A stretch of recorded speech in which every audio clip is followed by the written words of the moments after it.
CP Radhakrishnan துணை ஜனாதிபதி வேட்பாளரா NDA கூட்டணி சார்பில் நிறுத்தப்பட்டிருக்கார்.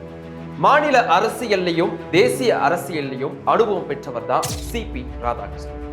இப்போ அவர் மகாராஷ்டிராவுடைய ஆளுநரா இருக்காரு. தமிழ்நாட்டுல பாஜக வளர்வதற்கு மிக முக்கியமான நபராகவும் இவர் இருந்திருக்கார்.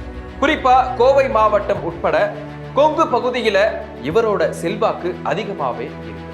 2004 நாடாளுமன்ற தேர்தலில் போட்டியிட்டு 3,40,000 வாக்குகள் பெற்று 2வது இடம் பிடிச்சாரு. 2014 லோக்சபா தேர்தலில் திமுகவை பின்னுக்கு தள்ளி அதிமுகவுக்கு அடுத்தபடியா 2வது இடம் பிடிச்சார். அந்த தேர்தலில் அவர் 3,89,000 வாக்குகள் வாங்கியிருந்தார். 2019 லோக்சபா தேர்தலையும் 3,92,000 வாக்குகள் வாங்கினார். 2024 தேர்தலில் அதே தொகுதியில அண்ணாமலை போட்டியிட்டு அதிமுகவை பின்னுக்கு தள்ளி 2வது இடம் பிடிச்சார். அவர் பெற்ற வாக்குகள் 4.5 லட்சம். ஆரம்பத்தில் இருந்தே அந்த தொகுதியில தன்னுடைய செல்வாக்க சிபிஆர் தக்க வச்சுட்டே வந்தார். இந்த நிலையில சட்டப்பேரவை தேர்தலுக்கு இன்னும் 7 மாசம் மட்டுமே இருக்கு.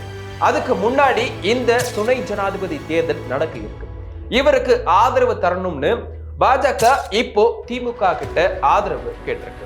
2002 பாஜக சார்பில் அப்துல் கலாம் ஜனாதிபதி வேட்பாளரா நிறுத்தப்பட்ட போதும் பாஜக திமுக கிட்ட ஆதரவு கேட்டுச்சு. அப்போ கருணாநிதி காங்கிரஸ் கூட்டணி வேட்பாளருக்கு தான் ஆதரவுன்னு வெளிப்படையா சொன்னாரு.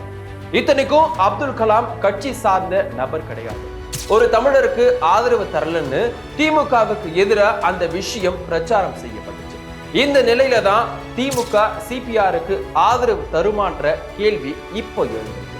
சிபிஆர் RSS பின்புலத்தை சேர்ந்தவர், பாஜக உறுப்பினரா செயல்பட்டவர் அப்படின்றதுனால தமிழர் என்ற அடையாளத்துக்காக மட்டும் திமுக ஆதரவு அளிக்காதுன்னு அரசியல் விமர்சகர்கள் சொல்றாங்க.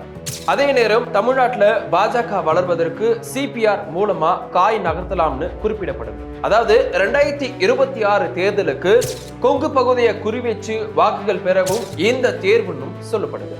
குறிப்பா இவர் ஓபிசி சமூகம் அப்படின்றதுனால அந்த மக்களுடைய ஆதரவை பெறுவதற்கான முயற்சியாகவும் பார்க்கப்படுது.